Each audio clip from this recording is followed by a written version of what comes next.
L'Assemblée va maintenant écouter une déclaration du Premier ministre par intérim de la République du Mali, son Excellence Abdoulaye Maïga. Je prie le protocole d'escorter son Excellence.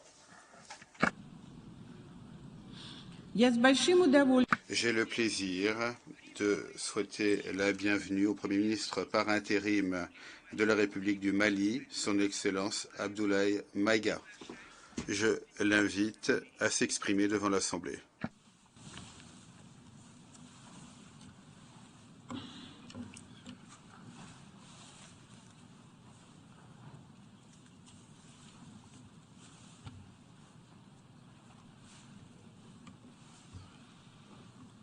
Monsieur le Président de l'Assemblée générale, Mesdames et Messieurs les chefs d'État et de gouvernement, Monsieur le Secrétaire général de l'Organisation des Nations unies, Mesdames et Messieurs, de prime abord, je voudrais m'acquitter de l'agréable devoir de vous adresser les chaleureuses salutations du peuple malien, riche de sa diversité culturelle, religieuse et ethnique, ainsi que celle de son Excellence, le colonel Assimi Goïta, président de la transition, chef de l'État.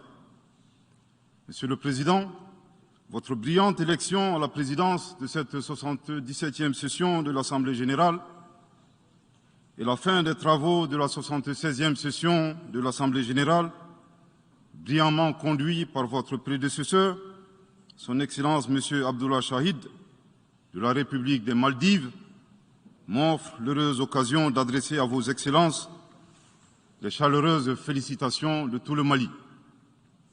Enfin, permettez-moi de réitérer à notre secrétaire général, M. Antonio Guterres, notre haute appréciation des efforts louables qu'il continue de déployer pour la réalisation des nobles objectifs de notre organisation commune. Nous sommes convaincus que vous êtes un ami du Mali et du Sahel.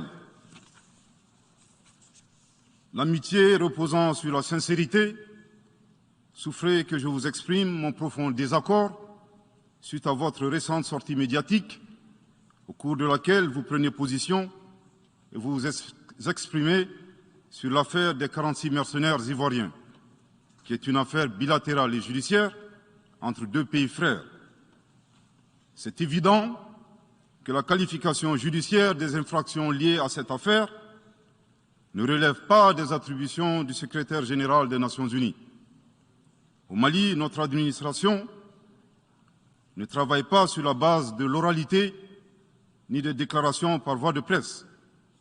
Par conséquent, nous nous en tenons scrupuleusement à la note verbale de la MINUSMA, à la mission des Nations unies pour la stabilisation au Mali, référence MINUSMA bar PROT bar NV bar 226 bar 2022 du 22 juillet 2022, dans laquelle il ressort clairement qu'il n'existe pas de lien entre les 46 mercenaires et les Nations unies.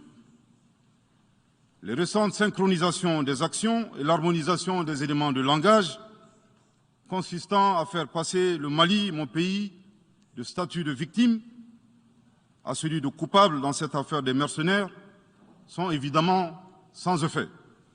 Excellence, Monsieur le Secrétaire général, votre position sur l'affaire des mercenaires a été suivie par certains responsables d'Afrique de l'Ouest. Donc, c'est sous votre couvert que nous leur adresserons des messages. À l'endroit du président en exercice de la CEDEAO, M. Oumaro Sissoko Embalo, qui affirme, je cite, « On vient de voir avant-hier la déclaration du secrétaire général des Nations unies qui dit que ce ne sont pas des mercenaires. Moi, à la place des Maliens, j'aurais relâché ces 49 soldats. » Fin de citation. Je voudrais très respectueusement signifier à ce dernier qu'il existe un principe de subsidiarité, d'ailleurs au contour flou entre la CEDEAO et les Nations unies, et non un principe de mimétisme. Également, il est important de lui préciser que le secrétaire général des Nations unies n'est pas un chef d'État et le président en exercice de la CEDEAO n'est pas un fonctionnaire. Par conséquent, il serait indiqué qu'il ne banalise pas la CEDEAO. Enfin, il est utile de rappeler au président en exercice de la CEDEAO qu'au Mali, les autorités n'interfèrent pas dans les dossiers judiciaires et respectent l'indépendance de la justice. Donc nous n'avons pas vocation à interpeller ou relâcher. Ceci relève de la fonction judiciaire. Aussi, M. Oumaro Sissoko Embalo doit être conscient du fait qu'il est le dépositaire d'un lourd héritage et de plusieurs sacrifices qui ont fait la renommée de cette organisation. La dynamique ayant fait la grandeur de la CEDEAO ne doit pas être brisée. Par ailleurs, nous avons pris acte de la menace de sanctions proférées contre le Mali et loin d'être impressionnés par des sanctions, je voudrais signaler au président en exercice de la CEDEAO qu'à la fin de son mandat, les peuples ouest-africains le jugeront sur les efforts qu'il a fournis pour améliorer les conditions de vie des populations et non des shows médiatiques servant des agendas étrangers. À l'endroit de M. Bazoum, il remarquera que le gouvernement de la transition n'a pour le moment jamais réagi à ces propos injurieux pour deux raisons cumulatives. La première raison tient au respect de l'héritage laissé par nos ancêtres, qui consiste à ne pas répondre aux injures par des injures. La seconde relève de l'identité de M. Bazoum, l'étranger qui se réclame du Niger. Nous savons que le peuple nigérien, frère du Mali, se distingue par des valeurs sociétales, culturelles et religieuses très riches. M. Bazoum n'est pas un Nigérien, son comportement nous le reconforte totalement dans notre constat. Excellence, Monsieur le Secrétaire général, le Mali tirera toutes les conséquences de droit de vos agissements. Devant Dieu et en leur âme et conscience, nous demandons à ceux qui refutent notre version d'indiquer s'ils accepteront que les militaires ayant dissimulé leurs identités en mettant sur leur passeport qu'ils sont peintres, maçons, etc., avec des armes débarquent dans leur aéroport sans que le pays de destination n'ait été au préalable informé et dans le dessein funeste de déstabiliser ce pays. S'ils ne l'acceptent pas en tant qu'État, si cela n'est pas possible à Lisbonne ou ailleurs, le Mali non plus ne l'acceptera pas en tant qu'État et ce ne sera pas non plus possible à Bamako ou dans une autre localité malienne. Monsieur le Président, une nouvelle ère des solutions porteuses de changement pour relever des défis interdépendants. Thème de cette 77e session de l'Assemblée générale, suscitera l'espoir de meilleurs jours pour le Mali, à la condition que le bilan sans complaisance de l'ancienne ère soit établi, que les enseignements soient tirés et que les recommandations objectives soient formulées. Une fois cet état franchi, je ne doute pas qu'à travers notre action collective, nous réussirons à pacifier les multiples foyers de tension dans le monde, mais aussi à promouvoir un développement harmonieux et lutter efficacement contre les pandémies, la dégradation de l'environnement et le réchauffement climatique, les inégalités et les politiques de domination et de prédation des ressources.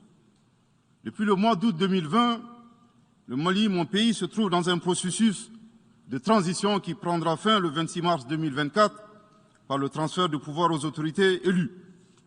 D'ici à cette échéance et conformément aux recommandations des Assises nationales de la refondation, les autorités de la transition se sont engagées dans 2 chronogrammes convenus avec la CEDEAO à faire des réformes politiques et institutionnelles avant d'organiser des élections dont l'objectif ultime est de refonder l'État malien, afin qu'il réponde aux aspirations profondes et légitimes de notre peuple à la paix, à la sécurité, à la bonne gouvernance, au développement et à la stabilité institutionnelle durable au Mali.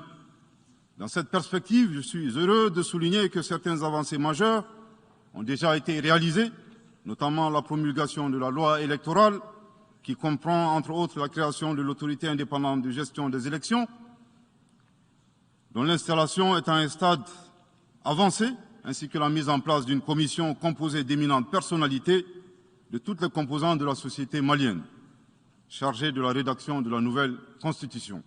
Monsieur le Président, sur un autre plan, peu de gens savent que le Mali est le seul pays au monde dans lequel se superposent et se déroulent simultanément 4 types d'insécurité: le terrorisme, les conflits communautaires manipulés par les terroristes et leurs sponsors étatiques étrangers, la criminalité transnationale organisée et les actions violentes d'individus isolés. Parallèlement à ce processus de retour à l'ordre constitutionnel, le Mali continue de mener une lutte sans merci contre les acteurs de l'insécurité, en particulier les groupes extrémistes qui sont responsables de toutes sortes d'abus contre nos paisibles populations. En ce qui concerne le Mali, je suis heureux et fier de vous annoncer que les groupes terroristes ont été sérieusement affaiblis et la peur a même changé de camp. Cependant, ces groupes criminels gardent encore et toujours une certaine capacité de nuisance dans leur tentative désespérée de porter atteinte à notre intégrité territoriale et de terroriser nos populations. Les vaillantes forces de défense et de sécurité du Mali restent déterminées à faire face à toutes les menaces d'où qu'elles viennent. Sous l'impulsion de son Excellence le colonel Assimi Goïta, président de la transition, chef de l'État. Le gouvernement du Mali continue d'intensifier les efforts importants pour recruter, former, équiper et renforcer les capacités opérationnelles des forces de défense et de sécurité maliennes.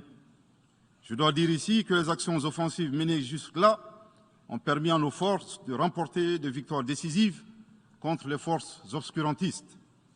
Elles ont également permis à l'État de reprendre pied et de réaffirmer son autorité sur une grande partie du territoire national, ainsi que de favoriser le retour de plusieurs milliers de nos compatriotes dans leur localité d'origine. Cependant, nous savons que la solution uniquement militaire ou sécuritaire a ses limites. C'est la raison pour laquelle, en appui à l'action militaire, le gouvernement du Mali s'est doté d'une stratégie globale et intégrée, comprenant des mesures politiques, sociales, de développement, y compris la fourniture des services sociaux de base à nos populations, durement affectées par la crise multiforme que nous traversons depuis janvier 2012, avec comme objectif la restauration de l'autorité de l'État sur l'ensemble du territoire national. Dans cette dynamique, le gouvernement du Mali a approuvé le 24 août dernier la stratégie nationale de stabilisation des régions du centre et son plan d'action 2022-2024. Cette stratégie traduit la volonté des autorités de la transition d'avoir une approche holistique de la stabilisation des régions du centre. Elle vise à faire du centre une zone stable et prospère où les communautés sont réconciliées et vivent en harmonie avec leurs voisins. Parallèlement, la mise en œuvre diligente et intelligente de l'accord pour la paix et la réconciliation au Mali, issu du processus d'Alger, demeure une priorité stratégique des autorités de la transition. En tant qu'instrument pacifique de résolution durable de crise que traverse le Mali dans sa partie nord, je dois dire que je suis particulièrement heureux des conclusions de la deuxième réunion de niveau décisionnel des parties à l'accord, tenue à Bamako du 1er au 5 août 2022. Cette importante réunion qui a regroupé les parties signataires et la médiation internationale a permis de lever certains obstacles afin de relancer le processus de mise en œuvre de l'accord. Poursuivant cette dynamique positive et progressive du processus de paix, la 6e réunion de haut niveau du comité de suivi de l'accord, CSA, s'est tenue à Bamako il y a à peine quelques semaines, le 2 septembre 2022. Cette session du CSA est un signal fort de la volonté des parties à s'engager dans une nouvelle dynamique en vue de parachever la mise en œuvre de l'accord. Je réaffirme ici notre attachement à ce processus, dont la réussite demeure l'une des conditions sine qua non de la stabilité durable du Mali. C'est le lieu pour moi de saluer une fois de plus le rôle actif de l'Algérie et l'accompagnement de l'équipe de médiation internationale. Je n'oublie pas ici la situation des réfugiés maliens dans les pays voisins, que je salue au passage pour leur hospitalité à l'égard des nôtres. Je n'oublie pas non plus celle de nos compatriotes déplacés internes. Je veux les rassurer que le gouvernement du Mali reste très attentif à leur situation précaire et que tous nos efforts visent à créer les conditions propices à leur retour dans la sécurité et la dignité en vue de leur participation effective à la vie de la nation. Monsieur le Président, dans sa difficile quête pour la paix, la stabilité et le développement durable, le peuple malien reste reconnaissant des efforts et des sacrifices consentis par la MINUSMA, de sa création en juillet 2013 à nos jours, visant à aider le Mali à restaurer son autorité sur l'ensemble de son territoire. C'est pourquoi je tiens à rendre hommage au nom du peuple et du gouvernement malien à la mémoire de toutes les victimes maliennes comme étrangères, civiles comme militaires, tombées sur le champ d'honneur au Mali. Cela dit, il nous faut reconnaître que près de 10 ans après son établissement, les objectifs pour lesquels l'aménagement a été déployé au Mali ne sont pas atteints, et ce, en dépit des nombreuses résolutions du Conseil de sécurité. C'est pourquoi le gouvernement du Mali réitère sa demande, maintes fois exprimée, d'un changement de paradigme, d'une adaptation de l'aménagement à l'environnement dans lequel elle est déployée et d'une meilleure articulation de cette mission avec les autorités maliennes. Dans cette perspective, il est extrêmement important pour l'aménagement de rester une force d'appui au Mali dans sa quête de stabilité. Le gouvernement du Mali dénonce les influences extérieures négatives et les tentatives d'instrumentalisation de certaines entités légalement présentes au Mali pour servir des agendas cachés, y compris à travers l'exploitation de la question des droits de l'homme aux fins de déstabilisation. Monsieur le Président, le monde se souviendra qu'après avoir été abandonné en plein vol le 10 juin 2021 par la France, qui a unilatéralement décidé de retirer la force Barkhane du Mali, mon pays a été ensuite poignardé dans le dos par les autorités françaises. La précision est d'autant plus utile que nous refusons tout amalgame avec le peuple français que nous respectons. Les autorités françaises, profondément anti-françaises, pour avoir régné les valeurs morales universelles et trahi le lourd héritage humaniste des philosophes des Lumières, se sont transformées en une junte au service de l'obscurantisme.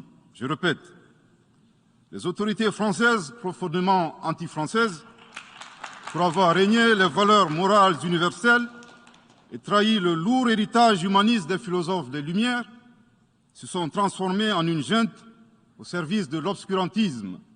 Je répète pour une dernière fois.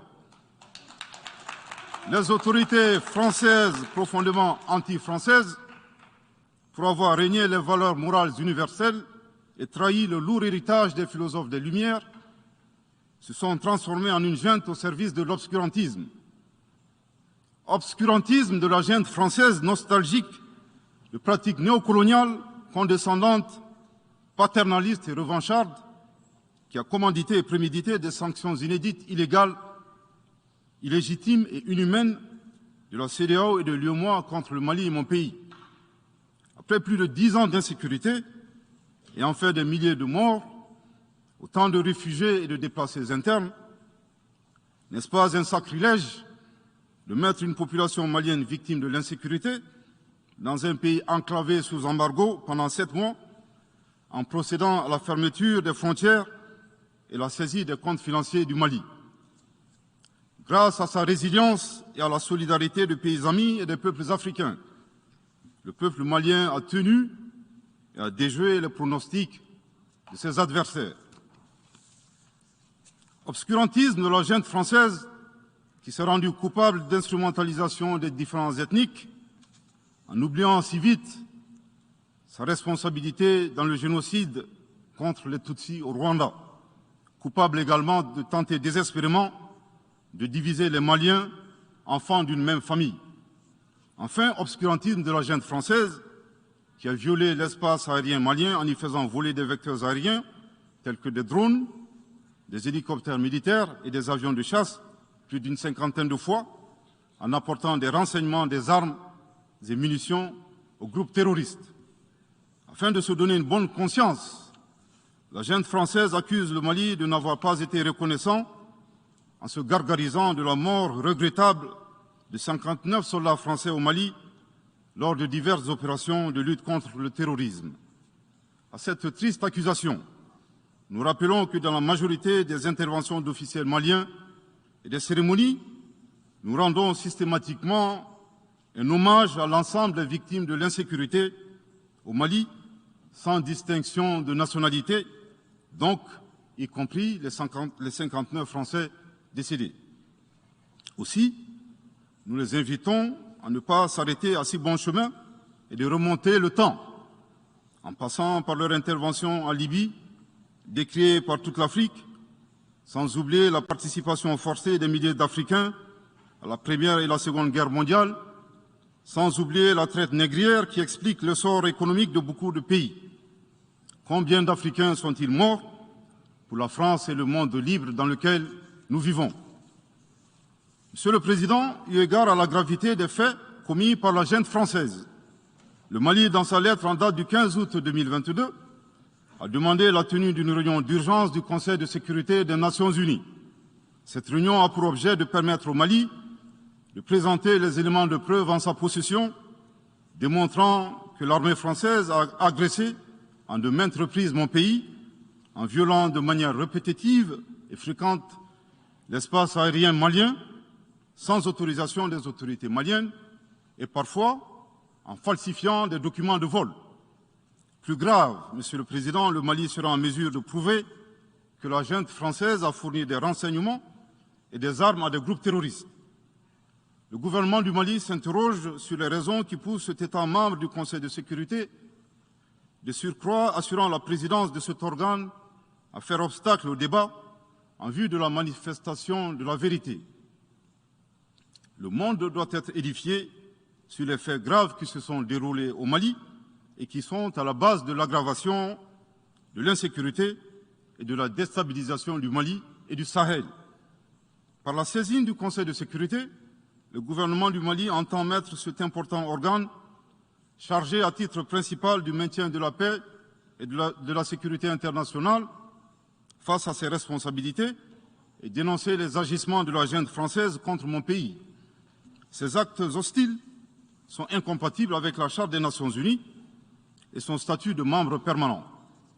Il y va de la crédibilité de notre mécanisme commun, de l'efficacité de la lutte contre le terrorisme, mais surtout, il y va de l'intégrité de l'Organisation des Nations Unies, qui repose entre autres sur le respect des engagements internationaux, de la légalité internationale et de la Charte des Nations Unies. Monsieur le Président, il semble opportun pour le Mali de demander votre implication personnelle auprès du Conseil de sécurité des Nations Unies afin que notre demande aboutisse pour que cesse la duplicité et la guerre par procuration imposée à mon pays. Monsieur le Président, dans la lutte contre le terrorisme et l'extrémisme violent, le gouvernement du Mali est fortement interpellé sur la question des droits de l'homme.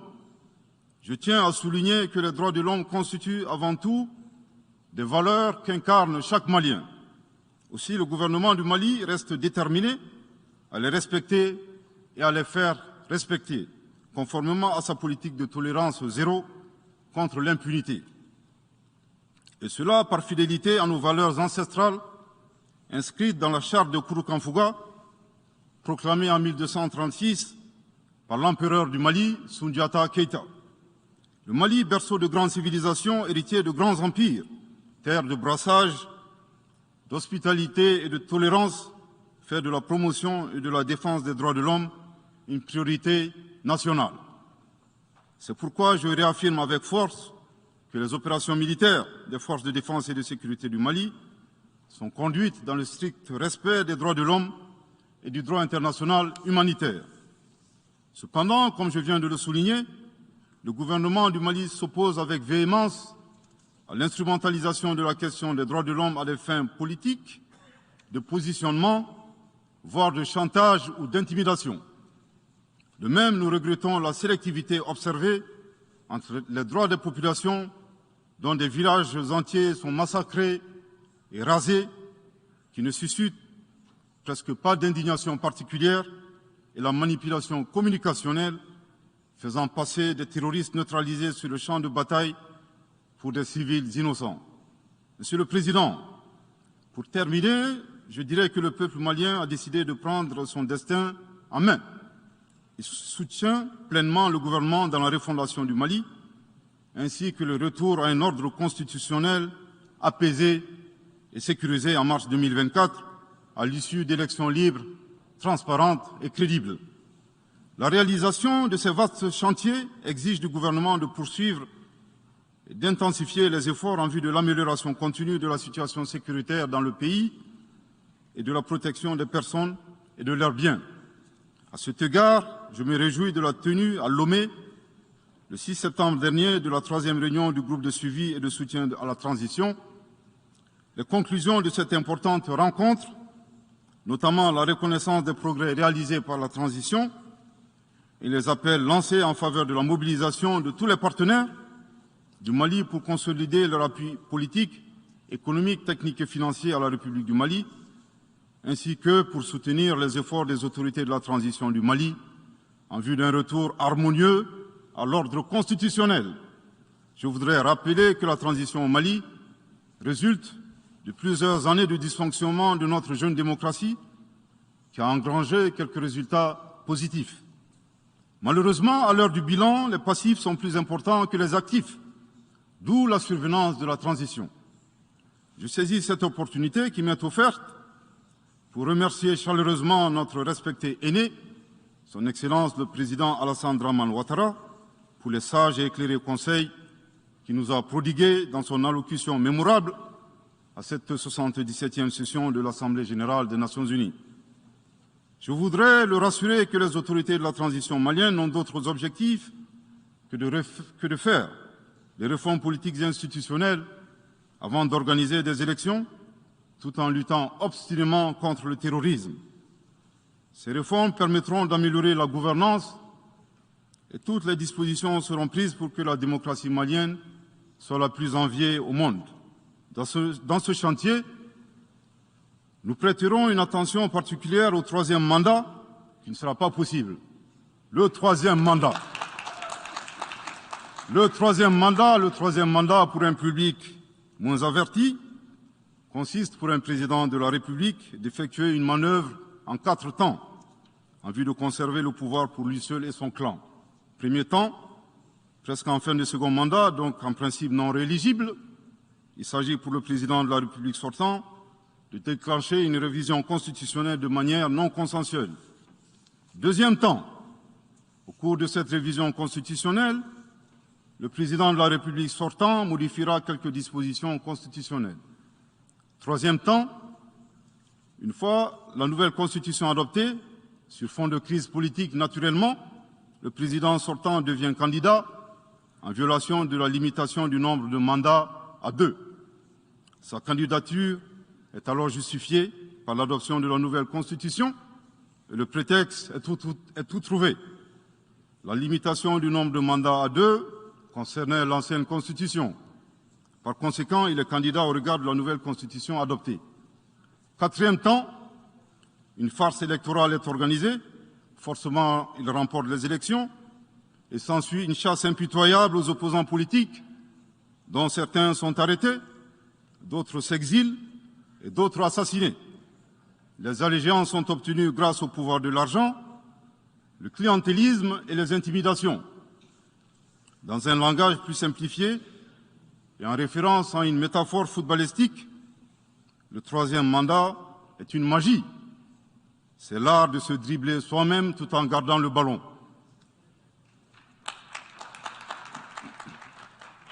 Excellence, Monsieur le Président Ouattara, vos conseils nous rappellent la triste histoire du chameau qui se moque de la bosse du dromadaire. Malgré les efforts tangibles de la transition malienne, dans la mise en œuvre des chronogrammes des réformes politiques et institutionnelles et celui des élections, salués par la communauté internationale, Madame la ministre des Affaires étrangères de la junte française, à qui le Mali n'a pourtant rien demandé, a estimé qu'il n'y avait pas eu de progrès, oubliant que nul ne peut aimer le Mali plus que les Maliens eux-mêmes. Sa position singulière et son adversité ne nous surprennent guère. Victor Hugo, dans Claude Gueux, a classé le genre humain en 2 catégories, en indiquant, je cite, qu'il y a des hommes qui sont fers et des hommes qui sont aimants. Fin de citation. Madame le ministre, dont il s'agit malheureusement, n'est ni fer, ni aimant, elle est hideusement sui generis. Devant l'incertitude et les situations étrangères, le peuple malien adopte une attitude prudente. C'est ce que l'écrivain et le sage Amadou Hampâté-Bâ met en relief en conseillant dans l'étrange destin de Wangrin que, je cite, « Si observer est une qualité, Savoir se taire préserve de la calamité. Fin de citation. Madame le ministre de la Junte française, le Mali vous conseille de vous contenter d'observer sa situation. C'est l'occasion pour moi de saluer les relations de coopération exemplaires et fructueuses entre le Mali et la Russie, tout en réaffirmant que le Mali reste ouvert à tous les partenaires qui souhaitent l'aider à relever les défis multiples qui l'assaillent, dans le respect strict de sa souveraineté, de son unité et de la dignité du peuple malien.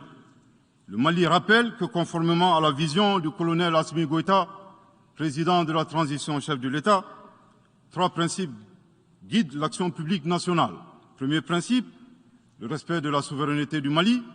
Deuxième principe, le respect des choix stratégiques et de partenaires opérés par le Mali. Troisième principe, la prise en compte des intérêts vitaux du peuple malien dans les décisions prises. En application de ces principes, le Mali reste disposé à poursuivre et à renforcer ses relations de bon voisinage avec l'ensemble des pays qui l'entourent. De même, le Mali, fidèle à son engagement panafricain, continuera à œuvrer au sein des organisations sous-régionales et régionales pour la réalisation de l'intégration africaine. Également, l'atteinte des objectifs de la transition requiert l'accompagnement de l'ensemble des partenaires du Mali, y compris les Nations Unies. J'en appelle donc aux amis du Mali à rester mobilisés aux côtés du gouvernement en vue de l'aider à relever ensemble ces défis importants. Pour la grande majorité des États du monde, convaincus par le respect mutuel et le partenariat gagnant-gagnant, je leur garantis que les portes du Mali leur sont grandement ouvertes et les Maliens les accueilleront les bras ouverts. Pour la minorité qui serait tentée de ne pas respecter ces principes, nous leur promettons qu'ils feront face à des millions de Assimi Goïta, soucieux de défendre leur honneur, leur dignité et leurs intérêts vitaux. Je terminerai en donnant 2 conseils aux nostalgiques de la domination. Ayez le sens de l'empathie en traitant les autres comme vous voudrez être traités ou en ne faisant pas aux autres ce que vous ne voudrez pas qu'on vous fasse. Le second conseil, revoyez vos copies, revoyez vos modèles, revoyez vos logiciels pour intégrer le changement de mentalité et l'évolution du monde dans vos grilles de lecture et d'analyse. Sortez du passé colonial et entendez la colère, la frustration, le rejet qui remonte des villes et campagnes africaines, des populations africaines, et comprenez que ce mouvement est inexorable. Grâce au principe de la multiplication fractale, vos intimidations et vos actions subversives n'ont fait que grossir le rang des Africains soucieux de préserver leur dignité. S'il n'était qu'une centaine aux indépendances, aujourd'hui nous sommes des millions, et demain, tant que les paradigmes inégalitaires demeureront, nous serons des milliards. Le Mali et son peuple ne seront pas des spectateurs face aux assauts et l'adversité. Pour chaque mot employé de travers, nous réagirons par réciprocité. Pour chaque balle tirée contre nous, nous réagirons par réciprocité.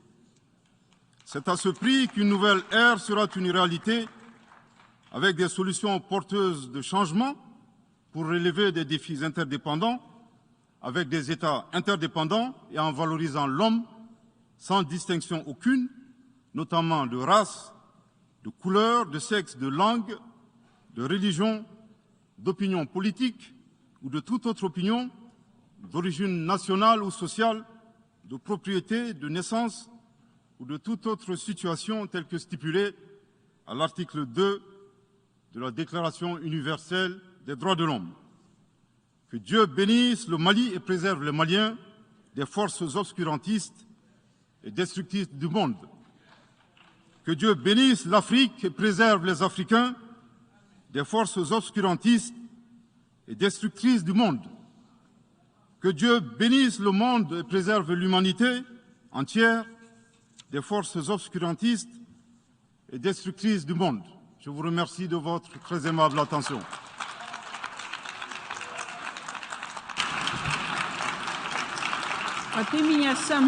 Au nom de l'Assemblée générale, permettez-moi de remercier le Premier ministre par intérim de l'Excellence du Mali pour la déclaration qu'il vient de faire. Je prie le protocole d'escorter son Excellence.